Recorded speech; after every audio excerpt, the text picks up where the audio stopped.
Back with more Base Sunday. 160,000 troops stormed the beaches of France on D-Day in 1944. And among those brave souls were the African-American men in the 320th Barrage Balloon Battalion, risking their lives to fight off German planes.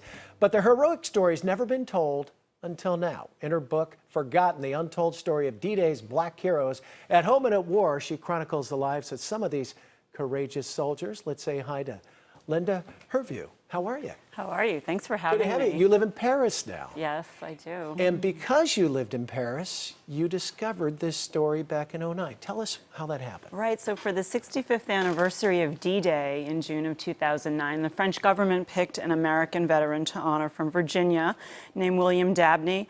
And Bill was a member of the 320th Barrage Balloon Battalion, and we were told that they were the only African-American combat unit to land at D-Day, that they had been essentially erased from the story. Movies don't show them. Most books don't mention them. And that they flew these strange balloons over the beaches that protected the men and the shipping from German dive bombers. And that got you to thinking. Right. I wanted to know more. And lo and behold, tell us about the balloons a little bit more. So you describe, what were they exactly to our viewers? The balloons were interesting. They formed essentially a defensive curtain over the beaches, flying in a sawtooth pattern. So they were filled with hydrogen, and essentially a plane that came to dive bomb would get snagged in the cable, as if in a spider's web. And the cable could crash the plane, but there were small bombs that would detach from the top of the balloons, and they would descend, and they could blow a hole through the wing, explode the gas tank. And these men are heroes. Yes. You got to speak to about a dozen of them that are still living. I found a dozen, and families of many others. And the research on this book, it took you how long? 5.5 years. 5.5 years? Yeah, the whole project was a little over 6. Talk about some of the men that you spoke to and So, their reaction to you actually talking about their phenomenal story, let alone... Well, these men are wonderful, and I was honored that they decided to tell their story to me, because most of them had not spoken about their war stories to others before, which is very typical, we know, with war veterans who endured a lot of trauma. So Bill Dabney, who's just wonderful, I was just with him in the Bedford National D-Day Memorial in Virginia the other night. He's just wonderful, and he spent a lot of time with me over 3 years talking about what he did. He was the baby of his company when back on D-Day, and now he's 82, and I'm sorry, 92. And, he had a lot to say about how they worked. And he wasn't alone. I spoke with Henry Parham in Pittsburgh, Wilson Monk in Silver Spring, Maryland, and just many other men. They're pretty incredible guys, too. They're chronicled in your book. And they felt there was, segregation, not only in the Army, but here in the U.S. But in Europe, it was different. And war was the ultimate equalizer. If you're on the U.S., God bless, right? Right.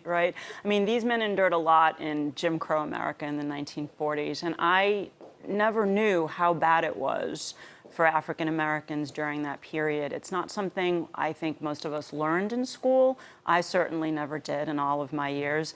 And I wanted to know more about that history too, and I wanted to know more about why I don't know about it as an American, because it is a very vital part of our history. These men endured brutal segregation, discrimination. The U.S. Army was segregated. That's why their battalion is all black, we say. However, that meant that the top officers were white.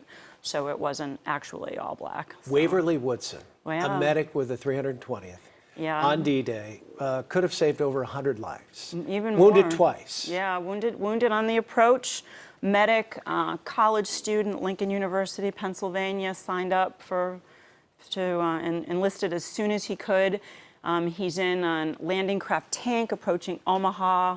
He's hit, he's wounded, he lands, he sets up a medical station, basically, their equipment is lost.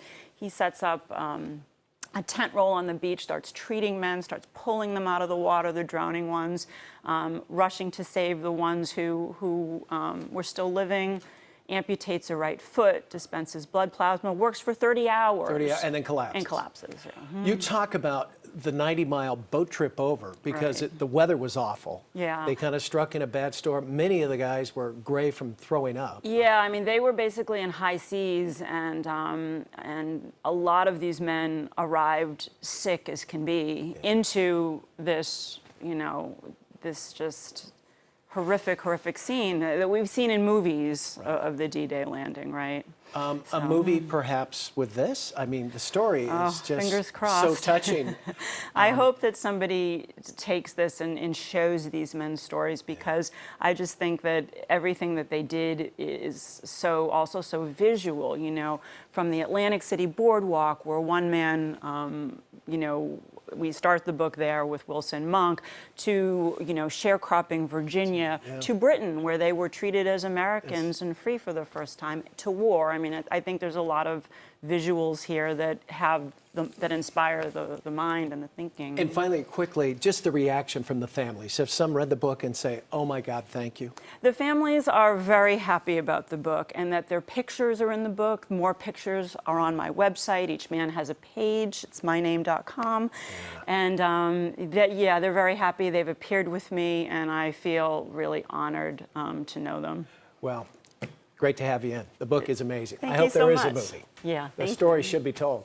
If you'd like more information about the forgotten, the untold story of D-Day's black heroes at home and at war, log on to LindaHervieux.com, LindaHervieux.com. Back with more Bay Sunday right after the break. Stay right there, folks.